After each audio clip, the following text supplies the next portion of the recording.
2018 ते 2024 या काळात चेअरपर्सन होता। ही जगदंब पतसंस्था चर्चेत आणणं गरजेचं आहे ते याच्यासाठी की या जगदंब पतसंस्थेमध्ये सध्या या पतसंस्थेचा सर्वेसर्वा हा नामकर्ण आवारे आहे। ज्या नामकर्ण आवारेच्या संस्थेमध्ये स्वतः खरातच चेअरपर्सन होते 2018 ते 2024। पुढे 3 अपत्य असल्याने सहकारी संस्थेचा चेअरमन होता येत नाही असं म्हणत ती चेअरमनशिप नंतरच्या काळामध्ये थोडीशी ही झाली होती। 15 वर्षापासून हा जो आवारे आहे हा 15 वर्ष शिवनिका ट्रस्टवर संचालक होता। म्हणजे शिवनिका ट्रस्टवर आवारे आणि आवारेच्या बँकेवर खरात या दोघांचे आर्थिक हितसंबंध आहे। 1 वर्षापासून आवारे आणि खरात हे दोघे जरी वेगवेगळे असले तरी सुद्धा मुळात खरातची भोंदूगिरी वाढवण्यासाठीच सगळ्यात पहिलं कॅम्पेन चालवलं ते आवारेने चालवलं। कारण आवारे त्या काळामध्ये स्टाईसचा मेंबर होता। स्टाईस काय आहे? सिन्नर तालुका औद्योगिक सहकारी वसाहत संस्था। ही सिन्नर तालुका औद्योगिक सहकारी संस्था या संस्थेमध्ये जे 400 उद्योजक आहेत त्या 400 पैकी 12 उद्योजकांची मिळून एक संचालक कार्यकारिणी बनते। त्या 12 पैकी एक हा आवारे होता। आवारेने त्याला बसायला जागा करून दिली खरातला।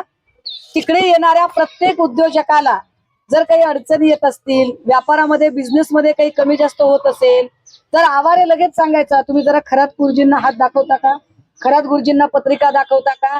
असं करून एक एक इंडस्ट्रियलिस्ट खरात पर्यंत पोहोचवायचं काम आवारेने केलं। आवारे एवढ्यावर थांबला नाही। आवारेने जे पुस्तक लिहिलं असा मी नामकर्ण, या पुस्तकामध्ये साधारण 18 पानं आहेत, पान क्रमांक 67 पासून पुढची। ही जर पानं वाचली तर लक्षात येईल आवारेने जाणीवपूर्वक ठरवून खरात कसा सिद्ध पुरुष आहे हे सांगणाऱ्या चमत्कारिक कथा लिहिल्या। म्हणजे बुवाबाजी वाढवण्याचं काम हे आवारेने केलं। त्या सगळ्या सुरस कथा लिहून कुठल्या तरी विधवेला कसा गुण आला, कुठल्या तरी म्हातारीला कसा गुण आला, कुठल्या तरी माणसाला कसं धंद्यामध्ये यश मिळालं, अशा सगळ्या प्रकारच्या सुरस चमत्कारिक कथा या आवारेने लिहिल्या। आवारेने वेगवेगळ्या युट्यूबर्सना सांगून वेगवेगळे जे ब्लॉगर असतात जे पर्यटन स्थळांची माहिती देतात त्यांच्याकडून हे मंदिर हेमाडपंथी आहे असा एक प्रचार सुरू केला। मुळात हेमाडपंथी मंदिर हे अष्टकोनी असतं, ईशान्येश्वर मंदिर हे साधं चौकोनी मंदिर, अगदी आत्ता आलेलं मंदिर। परंतु या मंदिराला स्वयंभू बनवणे, या मंदिराला हेमाडपंथी ठरवणे, या मंदिराचा प्रोपोगंडा करणे, या मंदिरात मोठमोठ्या नेत्यांची उठबस करणे, या सगळ्यांमध्ये जो सगळ्यात महत्वाचा हात आहे तो नामकर्ण आवारेचा आहे। ललित पोफळेने चिकार प्रॉपर्टी कमवली, पण ललित पोफळे हे नंतर आलेलं कॅरेक्टर आणि या सगळ्यांमुळे मग पुन्हा नामकर्ण आवारे आणि या दोघांचे संबंध साधारण 1 वर्षापासून बिघडले। जेव्हा नामकर्ण आवारे पत्रकारांना किंवा सगळ्यांना सांगतोय की मी 1 वर्षापासून त्याच्याकडे लक्ष देत नाही किंवा माझा आणि त्याचा संबंध नाही, तर मग जर संबंध नाही तर नामकर्ण आवारेने तेव्हाच खरात हा भोंदू आहे, खरात चुकीचं वागतोय, खरात बायकांचं शोषण करतो ही गोष्ट नामकर्ण आवारेने पुढे का आणली नाही? कारण नामकर्ण आवारे आणि खरात हे दोघेही सारखेच पापाचे भागीदार आहेत। विशेष गोष्ट या तीर्थक्षेत्राला क वर्गाचा दर्जा 2018 मध्ये मिळाला। 2018 मध्ये मिळाला दर्जा। आता मात्र वेबसाईटवर ती माहिती दिसत नाही, पण 2018च्या यादीमध्ये या क्षेत्राला तीर्थक्षेत्राचा दर्जा देण्यासाठी कोण कोण लोक होते हे सुद्धा एकदा बघितलं गेलं पाहिजे। सिन्नर जे मी स्टाईसची जी सगळी माहिती सांगते त्याच्यानंतर या खरातचं आजही म्हणजे खरातची जागा आणि आवारेचं दुकान अशी परिस्थिती आहे। सिन्नर गावातलं हार्डवेअरचं दुकान आजही आवारेचं दुकान आहे आणि खरातच्या जागेत आहे। दोघांचे फायनान्शियल आताही एकत्र संबंध आहेत। या 31 मार्च 2018 हा क वर्गाचा दर्जा आहे हे मी विसरून जाईल। आणि हे कुणाच्या काळात झालेला आहे तर 2018 साली महाराष्ट्राचे पर्यटन मंत्री जयकुमार रावल होते। जयकुमार रावल यांच्या कार्यकाळामध्ये 31 मार्च 2018 या मंदिराला क वर्गाचा पर्यटन दर्जा मिळालेला आहे. ह्या सगळ्यांमध्ये आवारे प्रत्येकाला अप्रोच करत होता. आवारेच्या नंतर आवारेला साथीदार मिळाल्या त्या रुपाली चाकणकर. चाकणकर सुद्धा या प्रत्येक नेत्यांना अप्रोच करण्यामध्ये त्यांचा हिरिरीचा सहभाग होता. हे अनेक फोटोंनी सिद्ध झालं. दीपक आबा साळुंके जे सांगोल्याचे आहेत, या दीपक आबांचे सुद्धा आर्थिक व्यवहार खरात सोबतचे हळूहळू पुढे येताना दिसतात. खरातच्या मुलीला एक आय थिंक 32-34 लाखाचा, माझ्याकडे आता प्रिंट नाहीये पण मी आपल्याला सॉफ्ट कॉपी देईल त्याची, गिफ्टेड केलेला फ्लॅट आहे. या सगळ्याचे धागेदोरे आपल्याला सांगोल्यामध्ये सापडतील. सांगोल्यामध्ये पूजेला खरात आणि ही सगळी मंडळी गेली होती. या अनेक ठिकाणच्या ज्या पूजा आहेत, जसं की इथे ललित कोफलेने जी पूजा भरवली होती, या पूजेला पण चाकणकर होत्या आणि सगळी माणसं होती. आता ही सगळी जी माणसं आहेत जी खराचं भोंदूपणा आणि ते प्रस्थ वाढवण्यासाठी जाणीवपूर्वक मदत करत होती. मी शब्द वापरते, जाणीवपूर्वक. खरातला कुठलीही सिद्धी प्राप्त नाही तरी सुद्धा खराचं प्रस्थ वाढवण्यासाठी नामकर्ण आवारे किंवा चाकणकर ही सगळी माणसं जे काही प्रयत्न करत होती, ही सगळी माणसं गुन्हेगार ठरतात. आता एवढे सगळे पुरावे देताना काल चाकणकरांच्या वतीने एक कोणीतरी वकील, कोणी काय माणूस तो काय, त्या माणसाचं असं म्हणणं पडलं की चाकणकरांनी ऑलरेडी खेमनरला पत्र दिलं होतं आणि चाकणकरांनी सांगितलं होतं की त्याने मोगम माहितीच्या आधारे केलेलं आहे म्हणून त्याचं वर्तमानपत्र बंद व्हावं, असं एक पत्र त्यांनी अधीक्षकांना दिलं. पण आमचा पुन्हा एक प्रश्न आहे, चाकणकर बाईंनी असंच एक पत्र अधीक्षकांना द्यायला हवं होतं की खराच्या संबंधाने मला माहिती प्राप्त होत आहे आणि खराची चौकशी करा. काय खरात खरंच महिलांचं शोषण करतो का, त्याची चौकशी झाली पाहिजे, असं पत्र चाकणकरांनी पोलीस अधीक्षकांना का दिलं नाही त्या काळात. चाकणकरांना सगळी परिस्थिती माहीत असताना चाकणकरांनी गुन्हेगाराला पाठीशी घातलं. एवढं सगळं सत्य असताना आता मला प्रश्न पडतोय की SIT अजूनही चाकणकरांना चौकशीला का बोलावत नाही. जेव्हा माध्यमांकडून माहिती मिळते की चाकणकरांना समन्स गेलेलं आहे पण चाकणकर मी महिला असल्या कारणाने प्रवास करू शकत नाही अशी माहिती आम्हाला माध्यमांकडूनच कळते. मग तुम्हाला दर 15 दिवसाला जेव्हा तुम्ही नाशिकला जात होतात तेव्हा तुम्ही महिला नव्हतात का?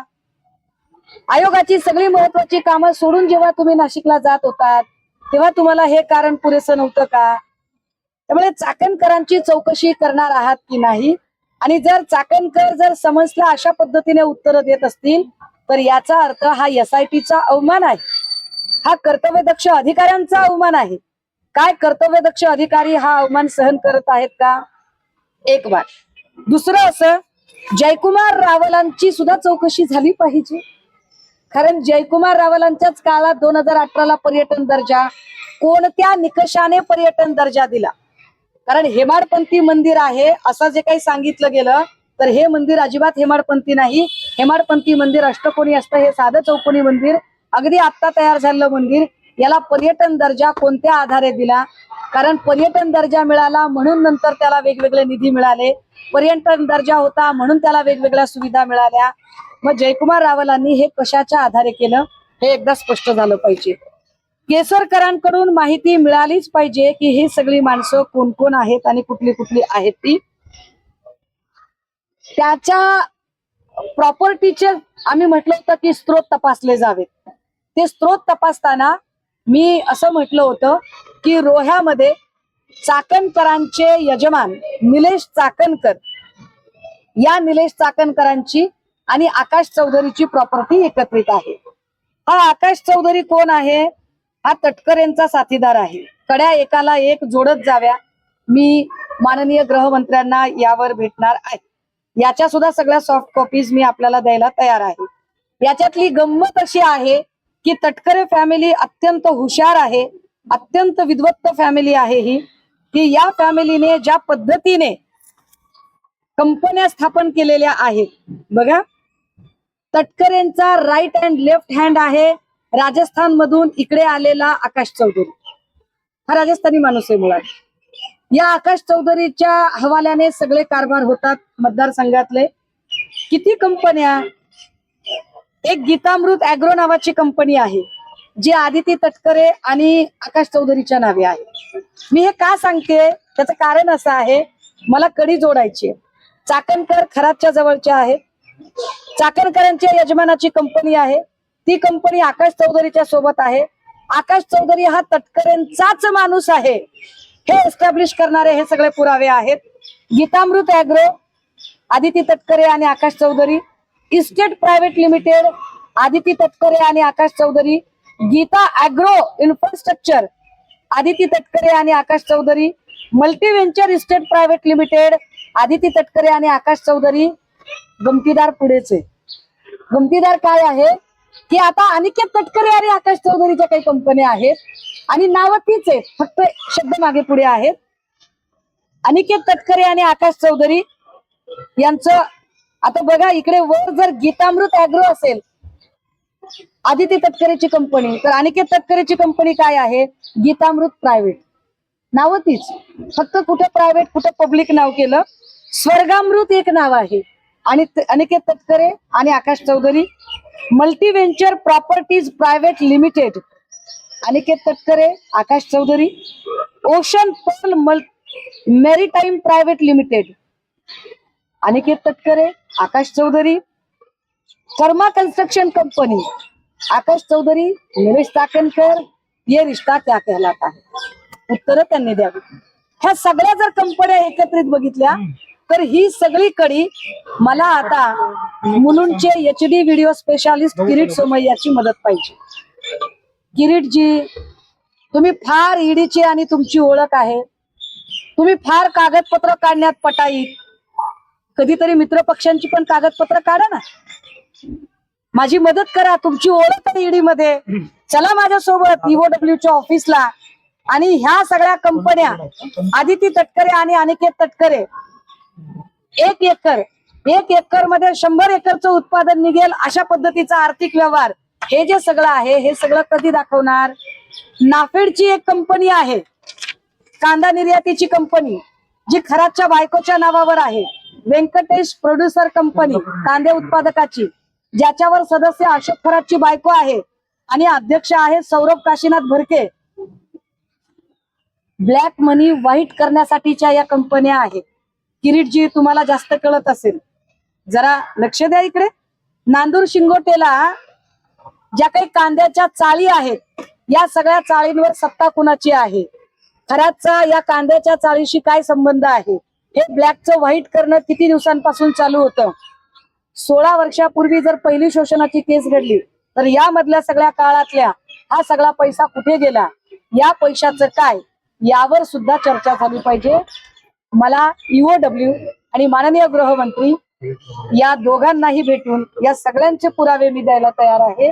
आणि या सगळ्या संबंधाने असणारी कागदपत्र, ज्याचे धागेदोरे सांगोल्याचे दीपक आबा साळुंके इथपर्यंत जातात, इथपर्यंतच्या लोकांच्या आता चौकशा होणं गरजेचं आहे. आणि विसरायला नको म्हणून पुन्हा एकदा, केसरकर, तुम्ही म्हणालात की मी मुख्यमंत्री शिंदे साहेब असताना त्यांना मंदिरात घेऊन गेलो, म्हणजे तुम्हाला शिंदे साहेब हे खरातचे सगळ्यात मोठे भक्त आहेत असं म्हणायचं आहे का, हे एकदा तुम्ही स्पष्ट केलं पाहिजे.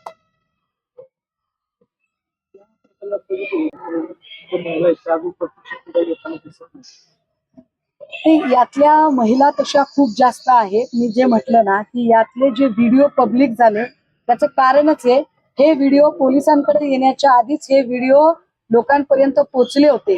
पुण्यातल्या काही लोकांनी याच्यात तोडपाणी केलं अशी सुद्धा चर्चा येते. ती कोण माणसं आहे ती पोलिसांनी शोधावी, जे काही असेल ते. परंतु हे व्हिडिओ आधीच पब्लिक केले गेले आणि आता ज्या महिला पुढे येत आहेत त्या खूप काउन्सिलिंग केल्यानंतर, खूप आधार दिल्यानंतर, कारण त्यांचेही संसार आहे, त्यांची घरगृहस्थी आहे, ती उद्ध्वस्त होण्याची भीती आहे, त्यामुळे सहजासहजी माणसं पुढे येत नाहीयेत. पण मला असं वाटतंय की याच्या आर्थिक नाड्या जर आवळल्या गेल्या, ज्या आर्थिक नाड्या पोफळे असेल, नामकरण असेल, या सगळ्या लोकांकडून अशा फोफावलेल्या आहेत, तर बऱ्यापैकी खरातला मुसक्या आवळण्यामध्ये यश येईल. कारण खरातने एवढं सगळं केलं. खरात 15-16 वर्षापासून शोषण करत होता. त्याला कारण ही शोषणाची यंत्रणा, चमत्काराचं त्याला सिद्धिपुरुष सिद्ध करणं हे काम नामकरण आवारेने केलं होतं. त्यामुळे आवारेला तात्काळ ताब्यात घेणं गरजेचं आहे आणि चाकणकरांची सुद्धा चौकशी होणं तितकंच गरजेचं आहे. ललित पोपळे याच्या विरोधात गुन्हा दाखल करण्याची काय प्रक्रिया सुरू होती, अचानक गुन्हा दाखल करायचं थांबवलेलं अशी माहिती. ललित पोपळेची चौकशी का होत नाही, कोण पाठीशी राहत नाही, म्हणूनच मी म्हटलं की ज्या अर्थी अजूनही चाकणकरांचे एवढे रिलेशन पुढे आल्यानंतरही चाकणकरांची चौकशी होत नाही, चाकणकरांना बोलावलं जात नाही, ललित पोपळेवरचा गुन्हा दाखल होता होता थांबतो, किंवा या ज्या काही प्रक्रिया आहेत किंवा समन्स तोंडी देणं हा तर प्रकार मी पहिल्यांदाच ऐकला की तोंडी समन्स वगैरे हे जे काही सगळं आहे. आमच्या आता माननीय मुख्यमंत्र्यांना स्पष्ट प्रश्न आहे, मुख्यमंत्री महोदय आपल्याला खरंच हे प्रकरण लॉजिकल एंडला न्यायचं आहे की फक्त मित्र पक्षांना चेकमेट करायचं आहे, याचं उत्तर आता मुख्यमंत्री. एक वर्षापूर्वी पुण्यातील लोकांनी एसआयटी कडून जे काम सुरू आहे कुठंतरी संशयच आता एसआयटी वरती येतोय. एकीकडे ललित पोपळेला वाचवलं जात आहे असा आरोप होतोय. वेगवेगळे संशय जे आहेत एसआयटी कडे आता. एसआयटी बद्दल मागच्या 2 ते 3 पत्रकार परिषदेमध्ये मी दुर्दम्य आशावाद व्यक्त केला, परंतु जी गती तपासाची आहे ती म्हणावी तशी अजूनही पुढे दिसत नाही. एसआयटी ज्या कामासाठी, आणि जर एसआयटीला असं वाटत असेल की महिला लैंगिक शोषण एवढाच माझी व्याप्ती आहे आणि त्याच्या पुढे मला अजून काम करणं शक्य नाही कारण हेच खूप मोठ्या जास्त केस आहेत, तर याच्यामध्ये सीआयडीचा नक्की प्रवेश झाला पाहिजे आणि सीआयडीने ही केस आपल्या हातात घेतली पाहिजे. 1 वर्षापूर्वी पुण्यातील काही लोकांनी या प्रकरणात तडजोड केली असं बोलता बोलता तुम्ही म्हणाला, नेमकी कुणीही तडजोड केली, कशी ती तडजोड कुणी झाली? तडजोड केली हे मला वाटते नाशिकचे पोलीस अधिकारी जास्त चांगलं सांगू शकतील.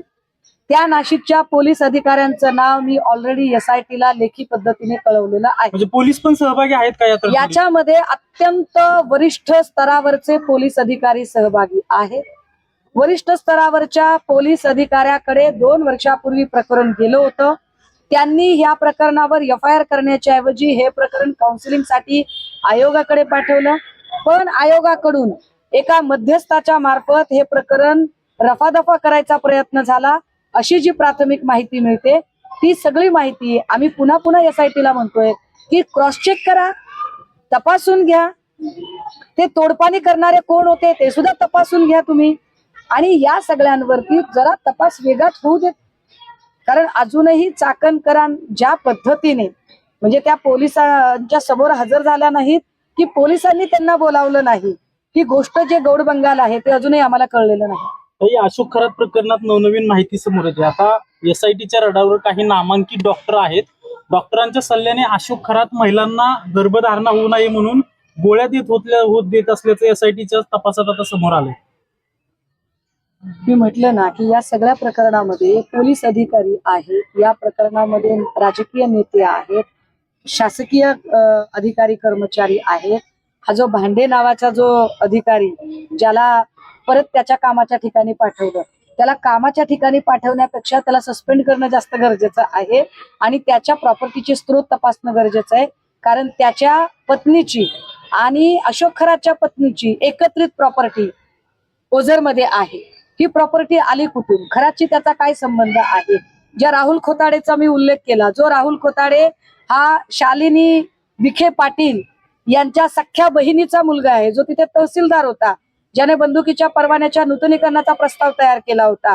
जो खोताडे सध्या विखे पाटलांचा ओएसडी म्हणून काम करत आहे.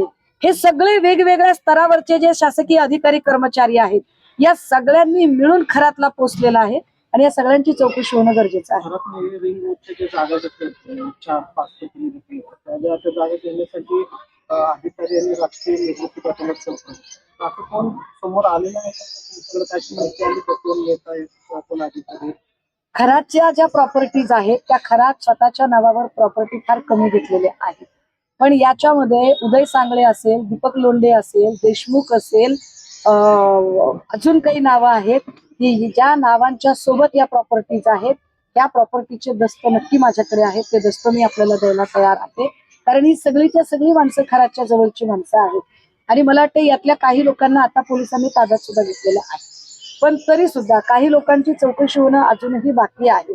सृष्टी खरातला ज्या गिफ्ट डीड आल्या, सृष्टी खरात म्हणजे अशोक खरातांची मुलगी, या सृष्टी खरातला ज्या गिफ्ट डीड आलेल्या आहेत, या गिफ्ट डीड कुणाकुणाकडून आल्या आणि त्या कोणत्या कारणामुळे गिफ्ट डीड केल्या त्याची सुद्धा चौकशी झाली पाहिजे. कारण हा गिफ्ट डीड करण्याचं कारण काय, का बक्षीसपत्र केले तिच्या नावाने?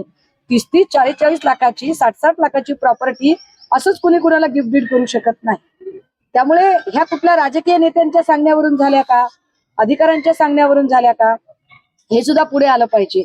या सगळ्या संबंधाने मला आश्चर्य वाटते. एरवी आपल्याकडे जरा काही झालं की लोक मेणबत्त्या घेऊन रस्त्यावर उतरतात. महाराष्ट्रात कोणीच याच्यावरती काहीच बोलत नाही. हे फार कमालीचं आहे. कोण म्हणजे कुणी कुणी हात ओले करून घेतलेत आणि कोण कोण या सगळ्या याच्यामध्ये सहभागी आहे, ह्या सगळ्याच गोष्टी आता पुढे आल्या पाहिजे. काही जर बघितलं तर एक पत्रिका देखील समोर होती अर्थातच खरातच्या मुलीची, त्यामध्ये जर प्रमुख पाहुणे पण जी पत्रिका मला पाठवली ती पत्रिका निश्चितपणे की एकीकडे त्या म्हणतात की माझा 5-6 वर्षापासून संबंध नाही, पण अगदी 1-1.5 वर्षापूर्वीपर्यंतचे सगळे गोष्टी पुढे येत आहेत, ज्याच्यामध्ये की त्याच्या लग्न पत्रिकेमध्ये प्रमुख पाहुण्यांमध्ये आशिष शेलार दिसतात. आता शेलारांनी सांगितलं पाहिजे, तसं तर म्हणजे आशिष कुरेशी साहेब तिकडे जातील का हिंदू मंदिरामध्ये, तोही खरा प्रश्नच आहे मला चर्चेचा. पण आशिष कुरेशी साहेबांचं नाव त्या पत्रिकेमध्ये दिसतंय, तर त्यांनी सुद्धा ते सांगितलं गेलं पाहिजे. दुसरी गोष्ट की चाकणकर त्या लग्न पत्रिकेवर आहेत.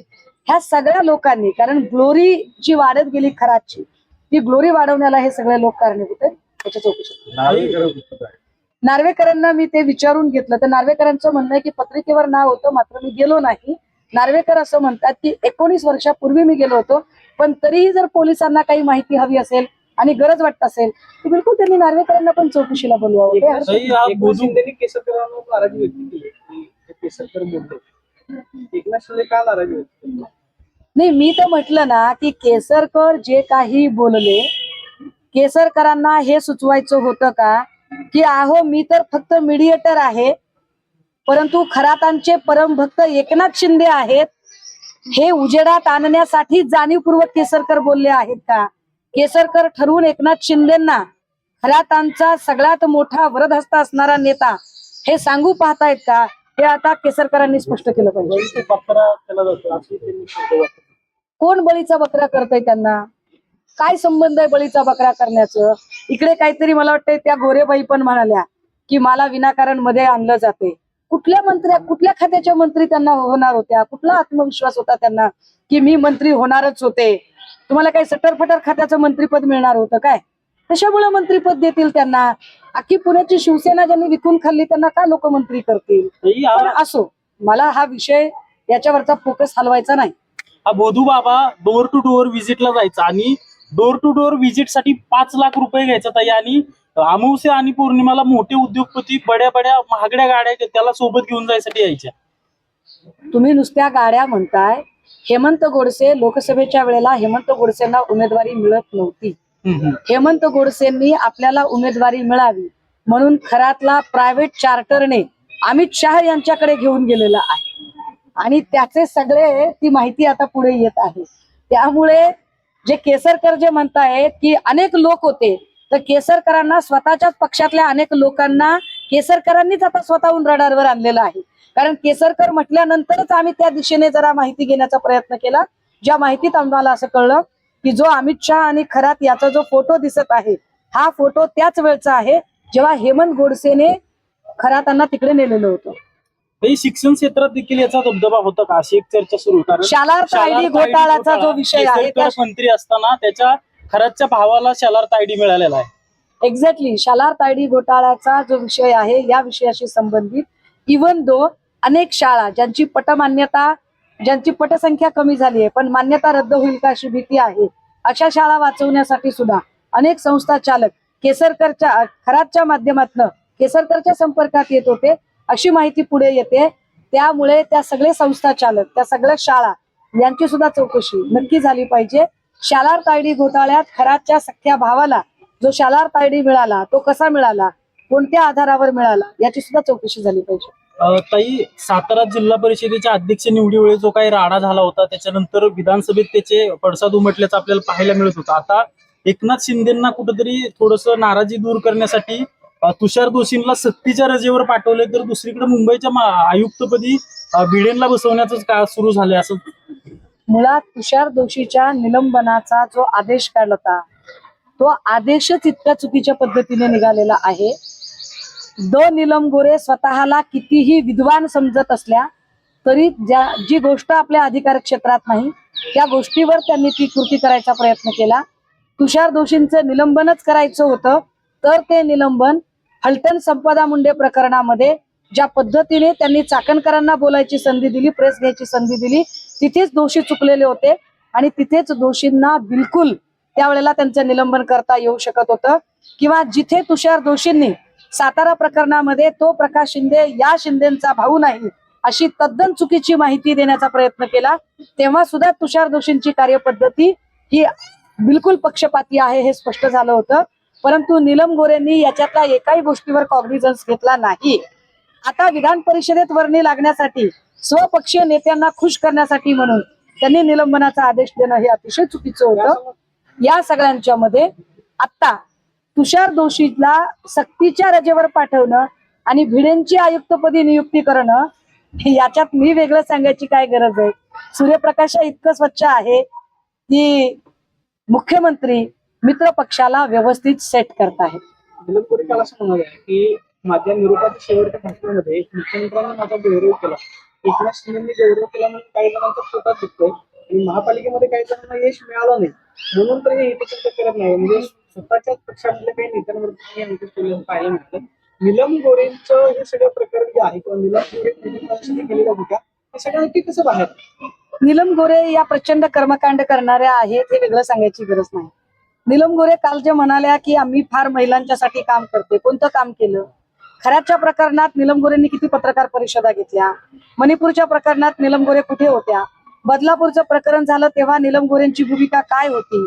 परभणी पाथरीमधल्या सोनपेठमध्ये एका छोट्या बालिकेवर अत्याचार झाला त्यावर नीलम गोरेंची भूमिका काय होती? सासपडेमध्ये जे मुलीच्या बाबत झालं त्यावर नीलम गोरेंची भूमिका काय होती? त्यामुळे नीलम गोरेंनी उगाच मोठ्या मोठ्या गप्पा मारू नयेत. नीलम गोरे असं जर म्हणत असतील की महापालिकेत यश नाही मिळालं म्हणून तर नीलम गोरेंचा आक्षेप कुणावर आहे? दंगेकरांवर की नाना भांगिरेवर? कुणाबद्दल त्या सांगू इच्छित आहेत?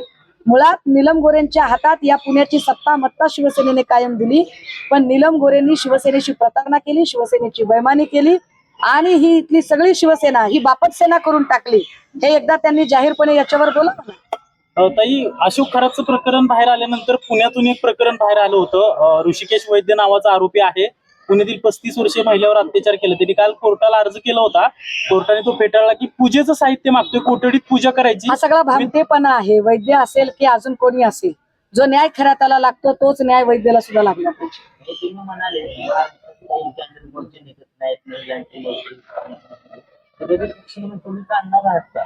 माझ्या पक्षाने बीडमध्ये या प्रकारचं आंदोलन झालं, नाशिकमध्ये या प्रकारचं आंदोलन झालं. माझ्या पक्षाकडून अगदी अमरावतीमध्ये आंदोलन झालं, चंद्रपूरमध्ये आंदोलन झालं.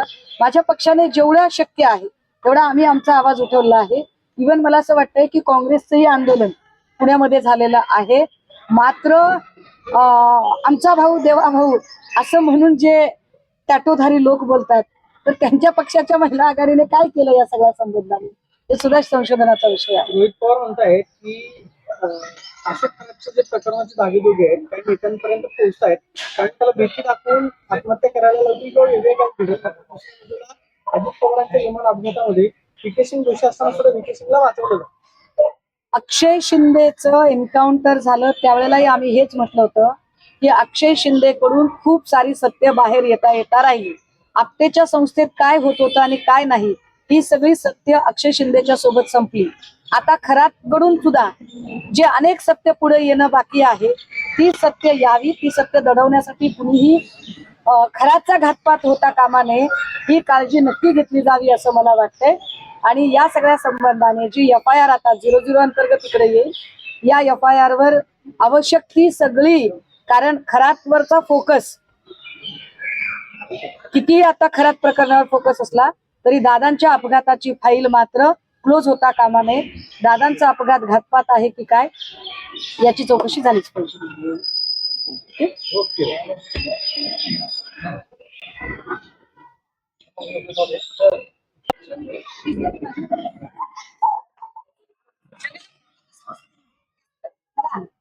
2018